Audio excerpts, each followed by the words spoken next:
let's go ahead and get started. So I would love to welcome all of you to our wonderful Oakland event, this day of contact with Bashar. It's just wonderful to have so many people here joining us, and the many people who are joining us from around the world on teleconference and Ustream. So thank you all very much for joining us. Today's session is entitled Substitute Teacher, and this is a unique opportunity that we're having where Bashar is going to bring through a trainee contact specialist that has never had an incarnation on Earth and has never experienced or really has no knowledge of our planet. So we should have some very interesting experiences with that consciousness. Also, just wanted to mention that upcoming events, we're going to have a session in Las Vegas that's just been set up for June 13th, and that will be called Going Mad.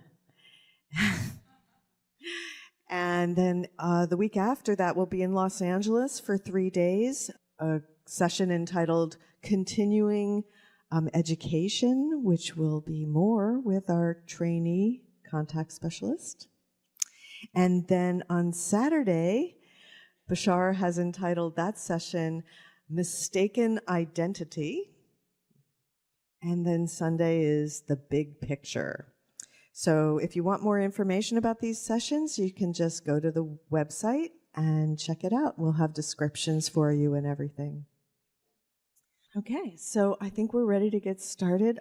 We're going to show you how many short videos do we have, Emmy? Okay, so I'm just going to turn that over to you. I think the first one is our contact crystal video, right?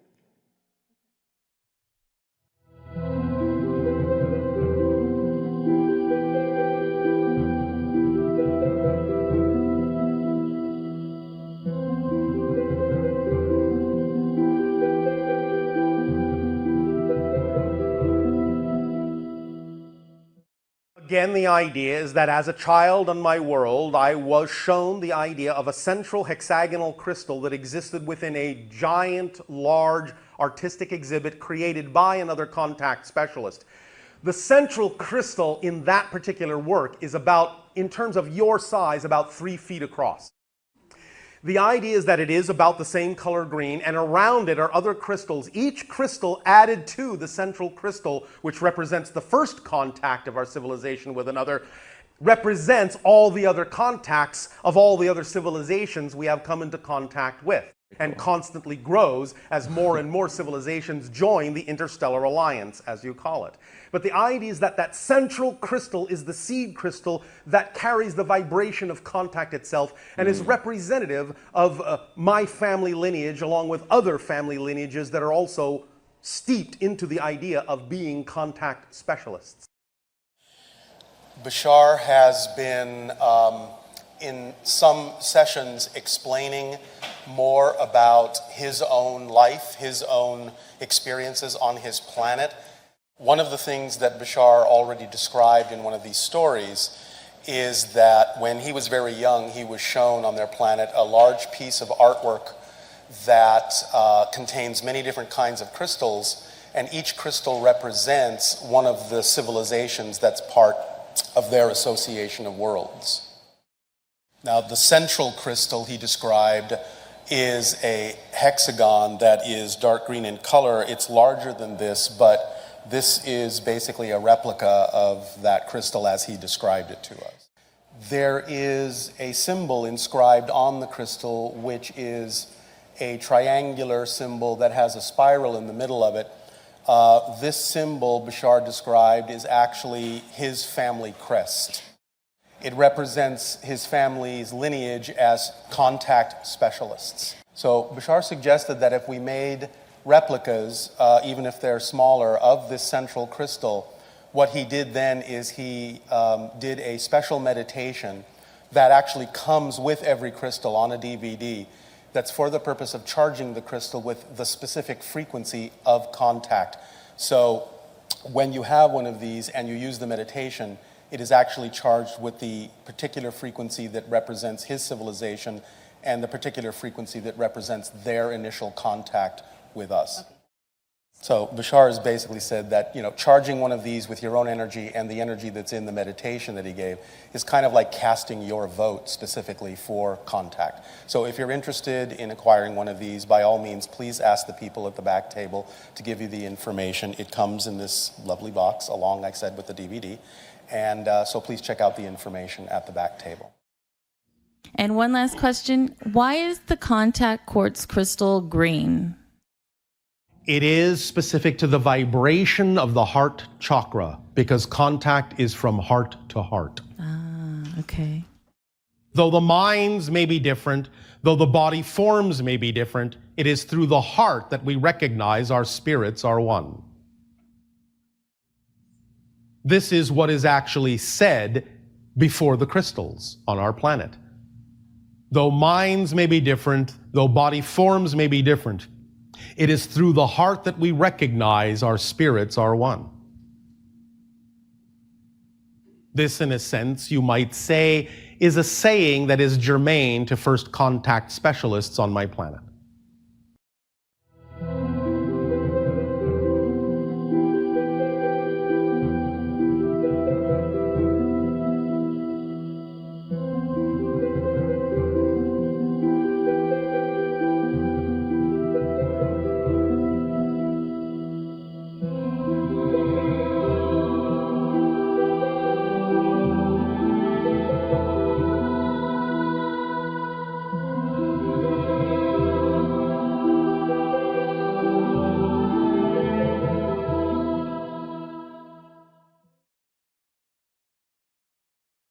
All right. And then our next video short is a dolphin video. And one of the nice things about watching the dolphin videos is that they alter your brain frequency, actually, when you hear the sounds of the dolphins and the whales. So that's something that we bring to you, as well as letting you know that the next cetacean transformation, either part 1 or part 2, if you've already attended part 1, we can also do separate meditations for the individuals that want to come for the part 2 of the cetacean transformation experience. And that will be October 18th to the 24th. So we'll go ahead and take a quick look at what it's like to swim with the wild dolphins in Kona, Hawaii.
Effortlessly and joyfully slipping through the sea, streamlined like a dolphin, streamlined like a whale, weaving, diving, bobbing, smoothly gliding effortlessly through life.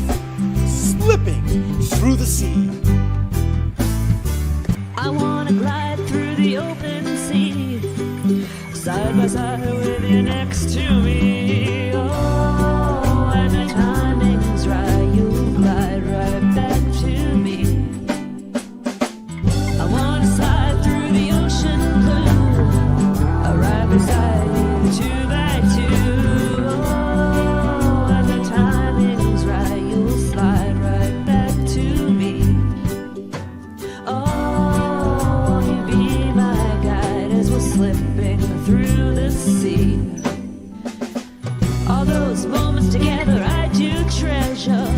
It doesn't really get any better. I wish I could have stayed with you for the rest of my day.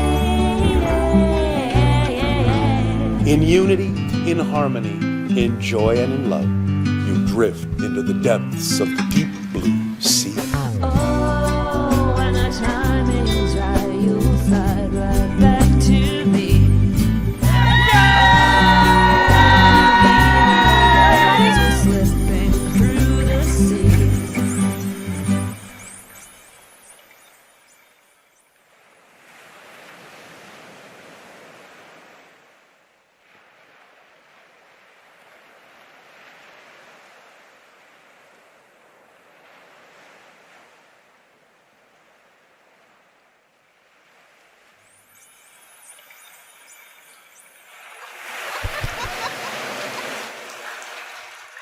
Oh my gosh.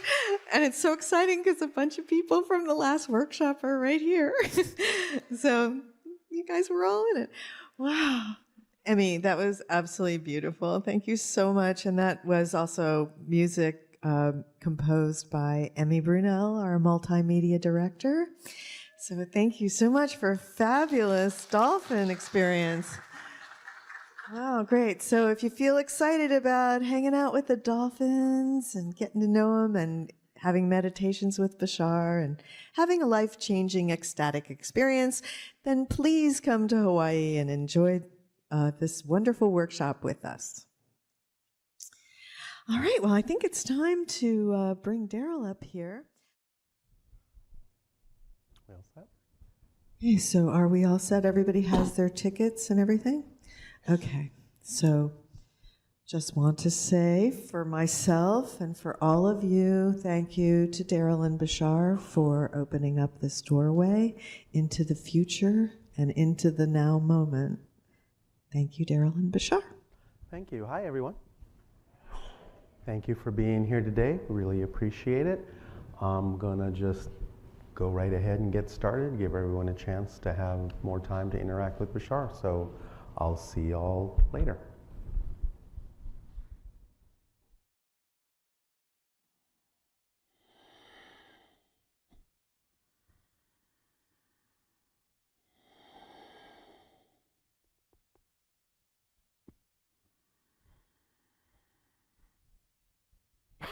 But I don't say good day to you this day of your time. How are you all? All right. We thank you for the co-creation of this interaction, the allowance of this transmission, and the gift that you give to us of allowing us to experience each and every one of you as another facet of the multidimensional crystal of creation. We will begin this transmission by reminding you that this is called substitute teacher, and the substitute teacher in question is you. So this transmission will be handled a little bit differently than has been handled before. We will be bringing through what has been termed a first contact trainee from our civilization, a male child that in our counting of years would be about 10.5 years of age, but in your counting would be about 13. This trainee has not yet chosen to have an incarnation on any planet that he may ultimately contact as a first contact specialist. And because we are guiding this trainee, we have chosen your world for him to have his first interaction with. But understand that when we do choose to make contact with a new civilization, we always also choose to experience at least one life in that civilization, so that through that life experience, we will have a deeper understanding and familiarity with that civilization, so that we will not be too, shall we say, alien to one another. But this trainee really has no knowledge of you, no understanding of your ways, your customs, your ideas, your concepts, your experiences. So this trainee will be asking questions of you.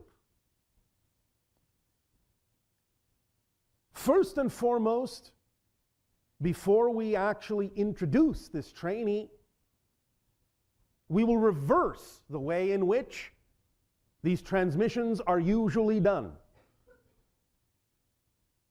The first part of this transmission, before what you call your lunch period, will be a question and answer period.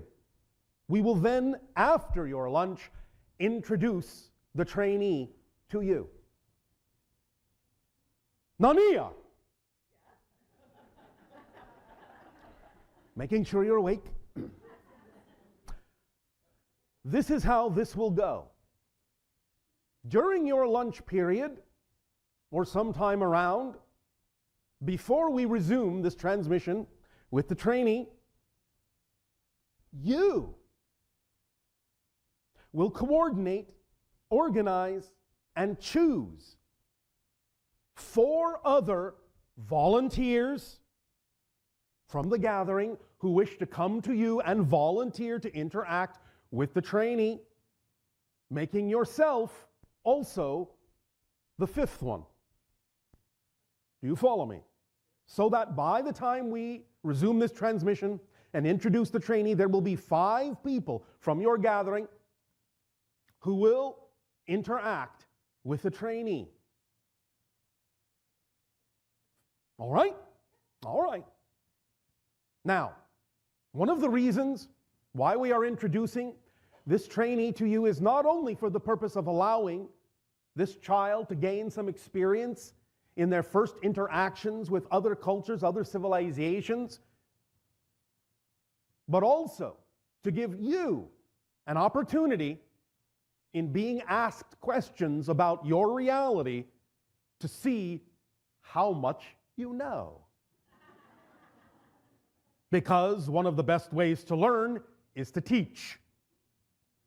Therefore, in the trainee asking the questions he will ask of you about your world and your ways, you get an opportunity to explain to someone who has no comprehension of them how things work on your world. There may be a little bit of confusion, but we will see how it goes. You may find yourself doing a lot more explaining than you think, because even though many things seem very obvious and familiar to you in your reality, they are not so in other realities at all. And you may find some of that alienness leaking through from the trainee who really doesn't understand what you have created on your world and how you go about experiencing your lives, because they are very different than the way that we experience life in our civilization on many levels. And though there are some similarities, we will see what bridges and links can be created when you are offered an opportunity to deal with an extraterrestrial being who is truly new to your ways. But for now, we can begin with the questions and answers for those who volunteer to come up and ask what they may. We thank you for allowing us to reflect to you the knowledge that on some level of your being you already know, so that we now remind you that we are only reminding you of what already exists within you.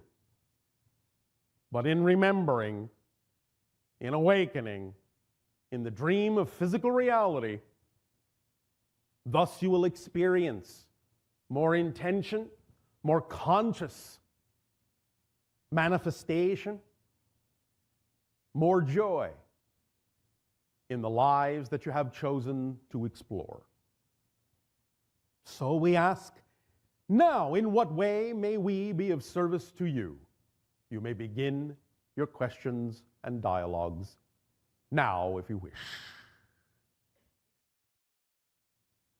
Hello, Bashar. And a you good day. How are you doing? Perfect, and you? I'm doing very well, thank you. Oh, all right. I wanted to ask you a question about manifestation Yes. and the law of attraction. Yes. I'm about to hit my 7th decade, and there's some things I would like to manifest in this lifetime. And I believe... Why? Why would you like to manifest certain things in this lifetime? Just because I've had certain aspirations for many years. So what? What if they're not relevant for this lifetime? Would that be okay? Sure. If they don't manifest? Yes. Yes. But not really? You do understand the paradox here. You understand that in many ways the things that you really need will always manifest exactly when and where and how you need them, if you just move forward in your life in the most exciting way. Things during that life that do not manifest, you did not need. You understand? Yes, yes. But so sometimes I can think I need something. It's like just a thought. Yes. And so the manifestation is also just a thought. Yes, sometimes. The thought is all the manifestation you might need of a certain concept. It doesn't always have to translate into a solid physical thing. However, do understand that manifestation, and as you pointed out, the law of attraction, it's all about the things that already exist right here, right now, that are already part and parcel of your overall energy, your overall frequency. Manifestation is not bringing something from somewhere else to where you are. Manifestation is simply making visible what is already here but invisible. When you are a certain frequency, then you perceive things of the frequency that may have been heretofore invisible to you. But once you match that frequency, then they become visible and you call it a manifestation. But it's always been here. It just may not be the correct timing, the appropriate timing for you to be that frequency and thus experience the result of the manifestation that has always been here. And I remind you that in terms of the law of attraction, as you call it, the real deep understanding of the law of attraction is you don't actually have to ask for anything. You simply have to let the things in that are equal to your vibration. Because it's not about really having to be the frequency to attract something. It's about knowing that you already give off a signature vibration that is purely representative of who and what you are, and that everything that is in alignment with that pure vibration is doing its utmost to get to you. If it's not getting to you, it's not because you're not attracting it, it's because you're keeping it away with your definitions, your beliefs. And anything that is not compatible with that vibrational frequency is doing its utmost to get as far away from you as it possibly can. If it's not getting away from you, it's because you're holding on to it for some reason. in your definitions and in your beliefs. So the law of attraction, more accurately, more precisely expressed, rather than, well, I have to learn to become the frequency to attract what is me, is actually more expressed in letting go of those things that are representative of the frequency that you're not, and letting in those things that are representative of the frequency that you are. So it's really about letting go and letting in, rather than having to learn to attract, because you're already attracting with your pure frequency of your natural being, everything that is representative of that. Digging down into your definitional belief systems and finding out what definitions may be holding those things at bay is actually the process that is necessary, rather than the process of having to learn to attract, which you do automatically all the time. You can't help yourself. You're a natural attractor. Thank you, Bashar. Well, I mean all of you. Therefore, allow yourself to relax into the knowledge and the understanding that if something is not showing up right now that is really absolutely necessary and relevant for your life, then there is either a positive or a negative reason for that. So your process is really to find out which one it is. If it's a negative reason, then perhaps you can let go of those definitions and allow that which can manifest to come in more readily, in a more accelerated way.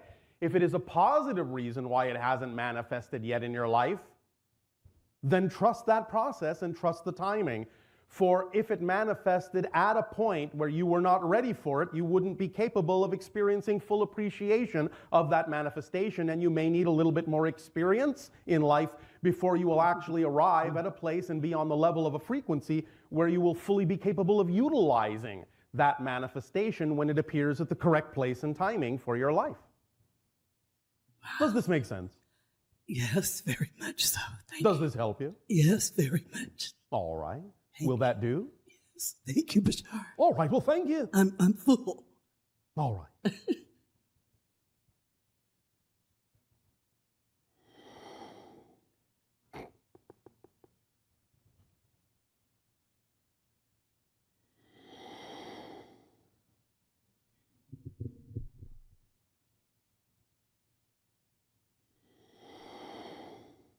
Hi, Bashar. Annie, good day. I'm so excited to talk to you. We are excited to speak with you as well. So I have a couple of questions. Yes. The main one is about the nature of reality. Which reality? My reality. Your physical experience of reality? Yes. All right. What about it? Well, in general, I guess what we call reality. Physical reality. Yes. Is that what you mean? Yes. Are you sure now? You seem to be thinking it over. Well, I didn't know there were different kinds of reality. Of course there are. There is spirit reality, other dimensional reality, temporal reality, all sorts of different kinds of reality experiences. Okay, so I mean the reality that I'm experiencing in this physical That's being what I said. that I am. Your physical reality. Okay. About that, Yes. What about it? so how malleable is it? And Very.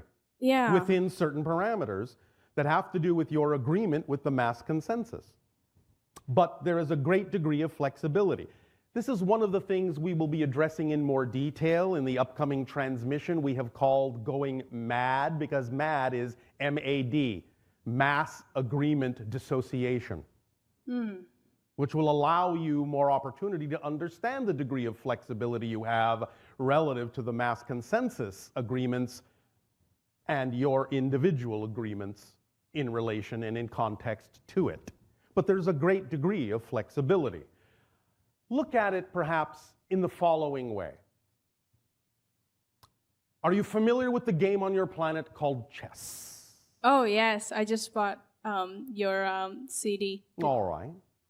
And so you understand that if you're going to agree to play a game of chess, you're going to agree to play on a certain kind of game board, and you're going to agree to play by certain kinds of rules Yes?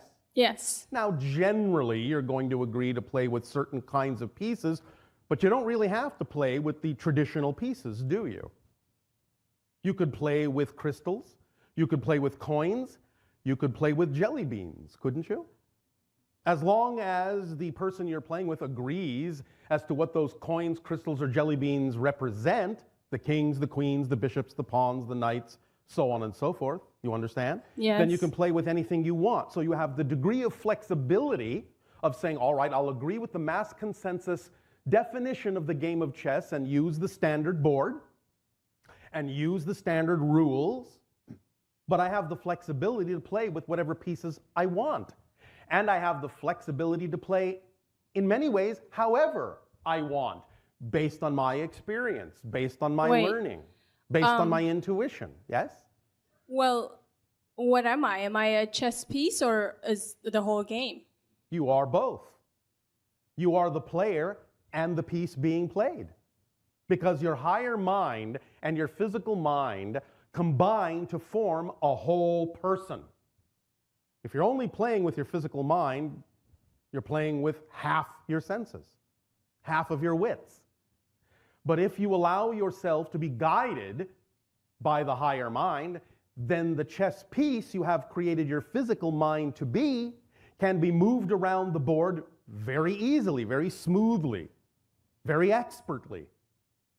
You understand? Yes. But you're still doing it. You're just doing it from a higher level and also from within the physical level simultaneously. So you are the player and the played. Does that make sense? Yes. All right. Now, the degree of flexibility is also based on the relevance of what is going on in your life. The things that excite you the most are usually representative of the path of least resistance in your life. Usually representative of things that lure you in certain directions to let you know that this is the direction to take action on. The things that contain more excitement than anything else, that is actually your physical translation of the communication from the higher mind. That's how you translate its messages to you in the form you call passion, love, creativity, excitement, peace, balance. When you are willing to act on the circumstance, the situation that contains more of that energy than any other option at every moment in your life, that's your response to the higher mind, saying, I hear you loud and clear. And that's what starts the dialogue between the physical and the higher mind so they can learn to work together. Because when you're willing to act on the excitement that is the communication from the higher mind, then the higher mind knows you're ready for more and ready for more and ready for more until your life becomes an ecstatic explosion of excitement and synchronicity. Does that make sense? Yes. So the flexibility and malleability comes relative to the mass consensus with respect to your individuality is that whatever is really true for you is something that you can experience even within the mass consensus that might not necessarily believe that certain things are even possible. And especially now, in this day and age on your planet, this transformational age, when you're exploring the very idea of what you are as a consciousness, you're more flexible than ever. And as you act on your highest excitement to the best of your ability, with no insistence on any specific outcome, you activate excitement in such a way is that it amps you up, magnifies that energy, makes you a more receptive antenna and a receiver to higher frequencies, and thus you begin to become more capable of experiencing things you couldn't have experienced before when you weren't that high level frequency. So your reality becomes far more malleable. You start to see through the physical reality for what it is. It's a dream. It's a projection. It's an idea coming from your consciousness. Let me remind you all, in essence, just to use these euphemistic words for clarity, in essence, spirit is your natural state. That's your natural state. You don't actually leave the spirit realm and come into the physical realm and come into a body. That's just your linear space-time frame of reference for how you perceive the experience. But you never, ever leave spirit. You're all in spirit right now. Right now. You are all in spirit right now. But you're dreaming that you're not. That's what physical reality is. A dream in spirit that you're not in spirit. So that you can focus your energy in such a way as to have an experience of space-time so that you can rediscover yourself from a new perspective. Go through different challenges that stretch you, help you grow, help you learn more of who you are from a new point of view. But excitement is the key. That's what allows you to experience the most flexibility and malleability of physical reality, because as you amp your energy up, you start to realize that physical reality is literally just a dream. And as soon as you become more lucid in that dream, then you can dream just about anything, as long as it has some degree of relevance for the reality that you chose. Does that make sense? Yes, thank you. Is this helping to clarify and illuminate the concept? Yes, very much so. And was there something else you wish to discuss? Yes, specifically. Yes. So I just find myself. This is about reality, also about abundance and lack. Yes. So, in this Earth experience, Yes. is there an Earth that is, you could say, in danger? Perhaps are resources limited? Like, for example, I was taking a shower yesterday, Yes. and I wanted to stay a while in the hot water. Yes. But we haven't had rain, so I was like, well, should I stop? My excitement was to stay in the hot water for a while. So, Well, you have to make sure it actually is your excitement and not being anxiety disguised as excitement. You have to be honest with yourself about why you actually do what you do. Because many of you can fool yourselves into thinking that something is actually representative of your excitement, and it's actually representative of a fear-based belief and is truly anxiety and not excitement. So first you have to be honest with why you do what you do. well, my excitement was to stay in the water. All right. And then I told myself, well, you better get out. You're using too much water. All right. Is that true? Am I using too much water? I mean, Not if you're in a limited. reality where it's truly representative and in alignment with your true excitement, then no, you're not. Because what is representative of your true excitement is the vibration of abundance. You can't have a definition of excitement that contains a vibration of lack. That's not a definition of excitement. So if it's truly representative of your state of being that is your true excitement, then no. But you have to be honest as to whether it is or not. Make sense? Yes. However, But, yes. However, the fancy but. well, I still don't understand then if there's. Let me back up and answer your other portion of the question. Okay. There is every variation and version of Earth you can imagine. There are an infinite number of parallel reality versions of Earth that exist right now simultaneously with the one that you may be experiencing at this moment. You never actually change the planet you're on. You change the vibration of your being and you shift to another parallel version of Earth that is already more representative of the vibrational change you made within yourself. And you can flitter around back and forth all over the map doing this billions of times per second, which is what you do. All of you. You shift through parallel realities billions of times per second. The side effect of doing this is what you call space-time. That's how you create the experience of time, by shifting your point of view through billions of different parallel realities, each of which is slightly different than the last. So whatever vibrational state you are in will determine how you experience the reality. Even if you are still, let's say, in agreement to share certain attributes of the mass consensus reality, you can still get a positive effect out of the very same situation that somebody else might be relating to in a negative way. As long as you understand that you are honestly within your vibration of true excitement, then you can always get a positive and beneficial effect in your life from the very same situation someone else might not be able to derive a positive effect from. Does that make sense? Yes. So the voice that said there's not enough water, is that voice the judgmental voice? It can be, or it can be the voice that says, your belief system isn't actually aligned with the version of Earth where the water is unlimited. Pay attention. That's why I'm saying you have to have honesty in your self-investigation as to what the voice actually represents. Okay. Yes? Does that make sense? Yes. All right. Does that help? Yes. All Everything helps. All right. It can, yes, if you use it that way. So thank you. If I may ask another question, I was wondering if you could scan my energy and see if I am something. always scanning energy. See if you could share something that stands out for you. Are you acting on your highest excitement every moment that you possibly can to the best of your ability with absolutely no insistence on the outcome? Not all the time, but whenever I catch myself not doing that, I try to get back in line. Then there's nothing I need to tell you except you don't have to try. Just get back into alignment. Right. Yes? Remember, here's a trick if you want a trick.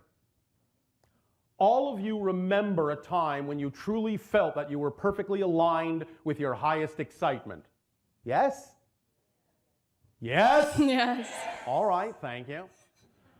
All you have to do is remember how it felt, and you will actually automatically be back in the same state, even if it doesn't feel identical. Many of you have the misunderstanding that it's supposed to feel exactly the same as it did before. Why? You're a different person now. Why should it feel the same? Because you were a different person then.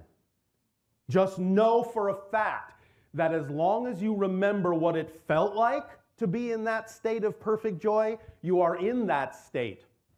I'll tell you an even deeper secret about that trick. Because if you remember something we've shared with you, we've told you, you cannot experience something you're not the vibration of first. So you actually have to be in your state of excitement to even remember when you were in a state of excitement before. Which means that as soon as you decide to have the memory to feel what it was like, you're already in that state in order to be able to have the memory. That's the trick. Does that make sense? Yes. And that's all that's necessary. Remember a time when you felt in alignment, and you will be in alignment, but you'll be in alignment in a different way, with a different sensation of it. But know that you're in alignment at that moment. Does that help? Yes. I was also wondering more about the body's energetic systems. I know, but we don't do health readings. Oh. We have given all the health information that we need. It's no longer our job to do so. You will get what you need from another source, most likely your own guides or higher mind. It's simply no longer our job. Okay. All Thank right. you. Thank you very much.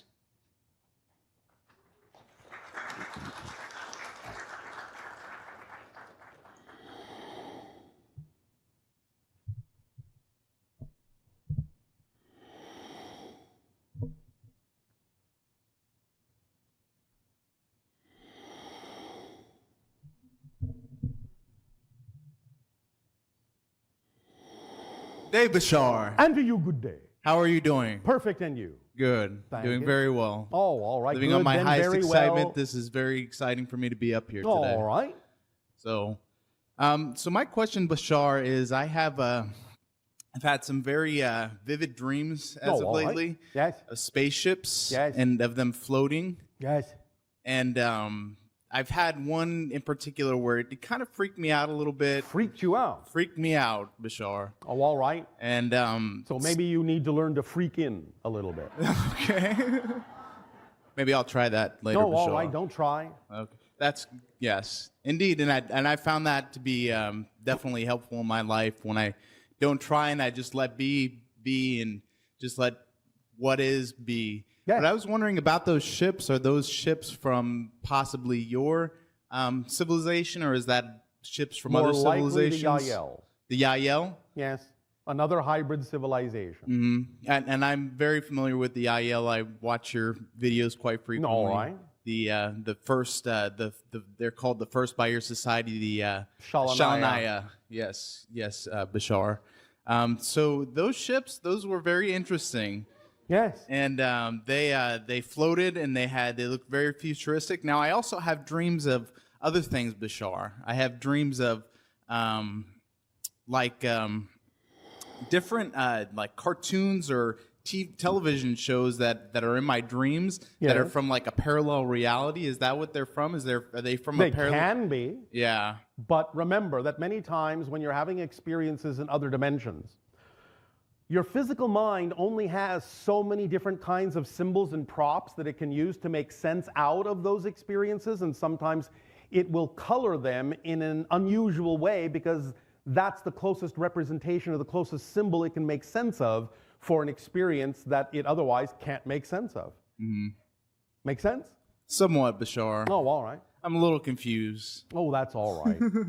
You can be a lot confused if you wish. Okay. What we're saying is a lot of times you will have in your sleep state experiences in other dimensions, other realities. And when you wake up, there is some sense that something has happened, that you've actually had some kind of an experience. But your physical mind is only trained to recognize certain kinds of representative symbols that represent having an experience. So it has to use the props that are at hand to represent something it may not actually have a full set of props to represent accurately. Okay. Therefore, it will use whatever it can use that contains the closest analogy and quality and feeling and tone to the actual experience. So in having a dream that is represented by cartoons, it may be representative of several different kinds of things. Either your physical mind doesn't consider the experience to be real, and therefore it's coloring the experience by making it appear to be a cartoon. Well, this would be more of an actual cartoon on television. It's an actual cartoon. It doesn't matter. Yeah. Because it's using what it knows. As I said, it uses the props it has at hand that are most representative. What is the cartoon? It's like there's like a red being in there, and it's like an actual cartoon. Like I can actually see it. Like if I were to see a cartoon on television, it was an actual cartoon. Like if I would be able to have, and it was totally awesome. It was the coolest dream ever. Like totally awesome, you guys. So. All right, now that we've established it was totally awesome. Yeah. So. Does this cartoon actually exist in your physical reality? Is it a real, as you call it, cartoon show? It could be if this was. Is it a real cartoon show? I didn't ask if it could be. Yes. No. Is it a real cartoon show? No, it is not, Bashar. Thank you. Yes. Therefore, as I said, it is making the best sense it can out of an experience you had in another dimension of reality. Ah, very cool. Now, as I said, the cartoon aspect could be representative of the fact that the physical mind doesn't consider it to be real, even though it was a real experience. It can also be representative of the idea that just as cartoons are very malleable, it might be representative of the degree of flexibility that exists in the dimension in which the experience happened. It can be representative of many different kinds of things. The beings that were in your dream may be representative of real beings, even though they may look nothing like that at all. But they may, again, have presented themselves to you in a way for which that is the best representation that your mind can understand. Yes, Bashar. Does that make sense? Yes, it does, Bashar. All right. Does this address the question? Yes, it does, Bashar. All right. You don't have to keep saying Bashar. Okay. Anything else? In our civilization, when you say a name, it lets people know they're empowered. So. Well, I already know my power. And besides which, it's not my name. That's right, because you do not have a name, correct, Bashar? Correct. Yes. It's a word from one of the languages on your planet that simply means messenger. Messenger, really? Yes. Interesting. It's an Arabic word that means messenger or bringer of good tidings. Okay. All right, definitely, Bashar. I said it again. Thank you. At least I'm not calling you Yael. It doesn't matter what you call us. Yeah. The other question that I had, Bashar, is I experience a lot of synchronicity in my life. I've been experiencing it for about the last year and a half, 2 years. Yes, well, that's since one of the 2004. symptoms of the expansion of consciousness. Yes, and this Synchronicity is your physical space-time way of understanding that everything is actually all one thing. and numbers correlate a lot with me. I see a lot of different Yes. numbers, things Yes, like yes, yes. that. You're giving yourself your road signs and your markers for when you are in alignment with the vibration of your being. Okay. So Bashar, with synchronicity, acting on my highest excitement is definitely the best way for me to. Synchronicity is one of the tools that automatically happens in the complete kit of excitement when you act on the formula. Look, here are the 11 elements of excitement, all right? Broken into 3, 6, and 2. You have the initial formula of acting on whatever contains the highest amount of excitement every moment that you can, to the best of your ability, taking it as far as you can until you can take it no further, with absolutely zero insistence on the outcome or how things should look or where you're supposed to go. Zero. If you do that, if you act on that formula in that way, you open up the kit. The kit contains the tools that support you in whatever way you need to be supported, becomes the driving engine of your life that moves you forward. It becomes the organizing principle that allows you to experience synchronicities so that things happen exactly when and where and how they need to. It becomes the path of least resistance in your life so that you feel that life is flowing. It becomes the path that connects you to all other expressions and forms of excitement in your life that are relevant for you. It also becomes the reflective mirror that reveals to you anything you may be holding on to in your unconscious mind that might be out of alignment with your excitement so that you can identify it consciously and bring it back into alignment by letting the negative definition go.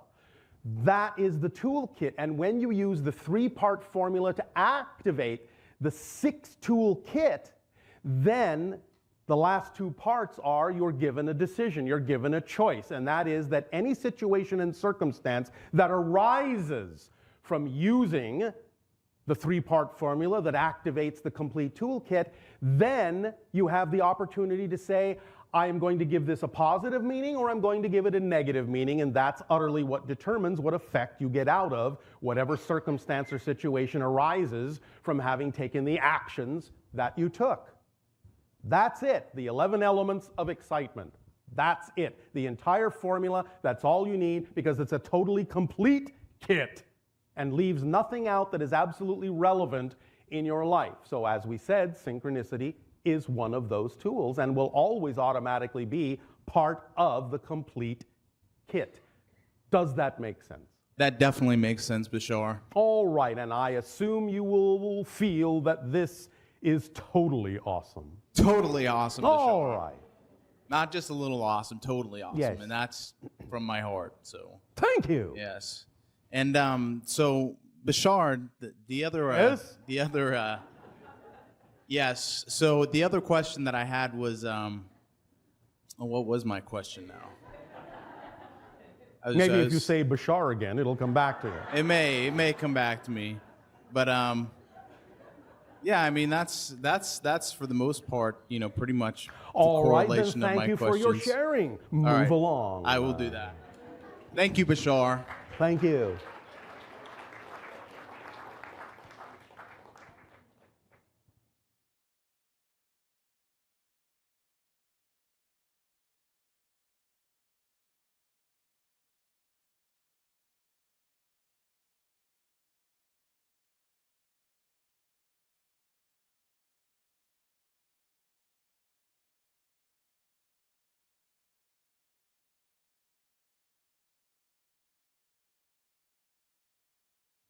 Bashar, And a good day.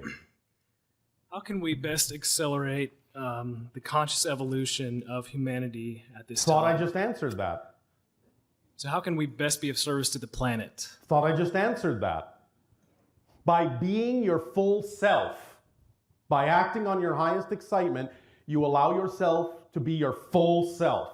By being your full true self, you are of best service to your entire world, because then you're acting as an example to others that they can also choose that path for themselves in whatever way is relevant for them. Without you being your full self, you're not acting as an example. You're not giving them an option. to see that this can work for them just like it works for you. That's it. That's your purpose, that's your mission, to be yourself as fully as you can. The way you go about doing that is by acting on your highest excitement every moment that you can with no insistence on the outcome. That's it.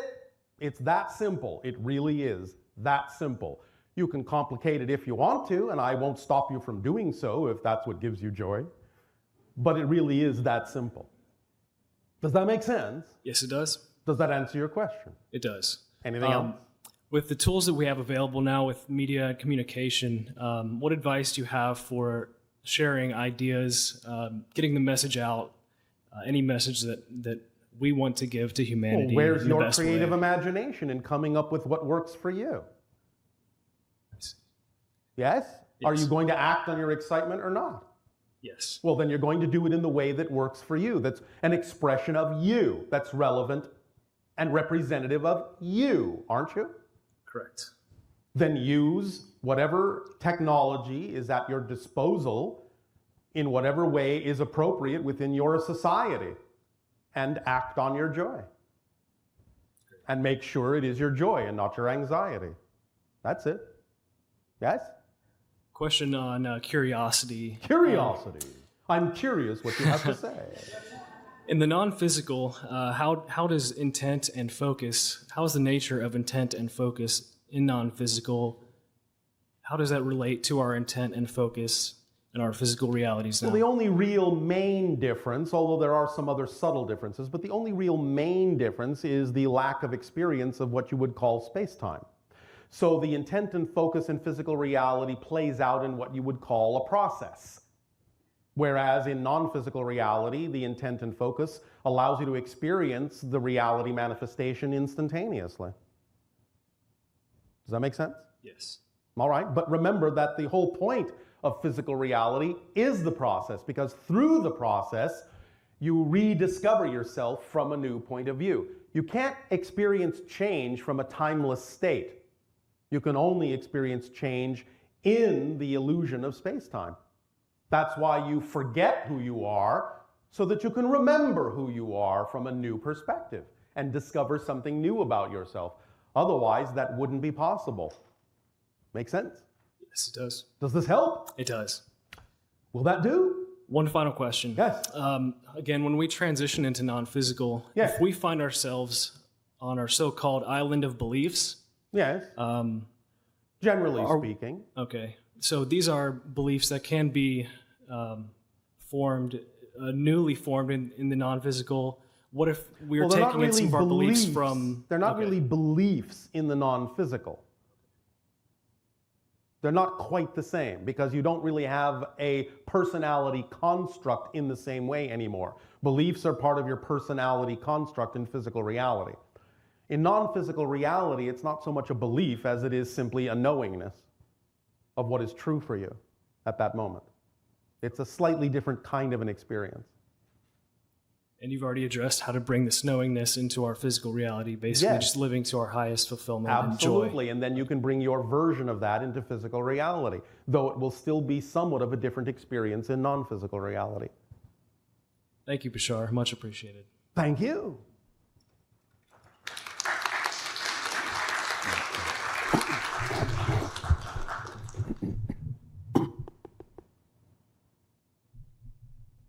Good day, Bashar. And you good day. This is my first time seeing you, so Oh, excited. what a coincidence. It's our first time seeing you.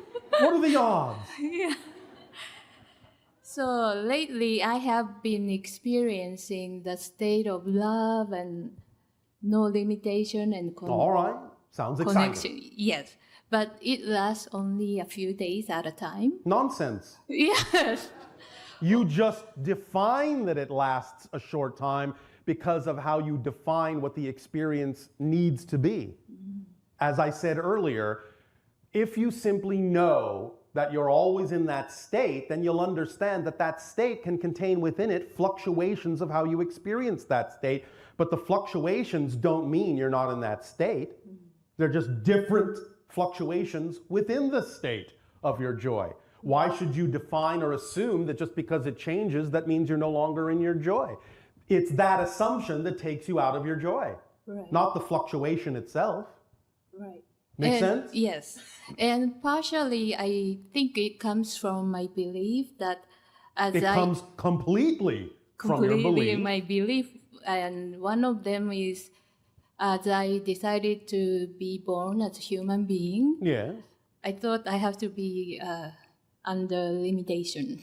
Well, you do Yes. in order to experience it, but that doesn't again mean that all limitations are negative. Right. You have to have some degree of limitation in order to have a physical experience. There's nothing wrong with that. Right. But you get to decide which limitations are relevant in a positive context and which limitations don't serve you, and let them go Okay. to the degree that is relevant to still playing the game. In other words, to go back to our chess analogy, if you really have decided to play chess, Yeah. it's not